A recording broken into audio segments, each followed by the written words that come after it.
இல்லை என்று சொல்லும் மனம் இல்லாதவன், ஈடு இணை இல்லாத கருணை உள்ளவன், இன்னல் பட்டு எழும் குரலை கேட்கின்றவன், எண்ணங்களை இதயங்களை பார்க்கின்றவன், இறைவனிடம் கையேந்துங்கள், அவன் இல்லை என்று சொல்லுவதில்லை.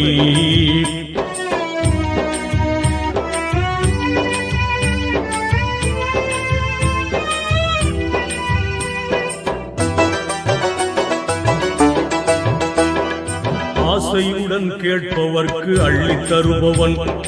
அல்லல் துன்பம் துயரங்களை கிள்ளி எறிபவன், பாசத்துடன் யாவரையும் பார்க்கின்றவன், பாவங்களை பார்வையினால் மாய்க்கின்றவன், அல்லல் பாழும் மாந்தர்களே அயராதீர்கள், அல்லா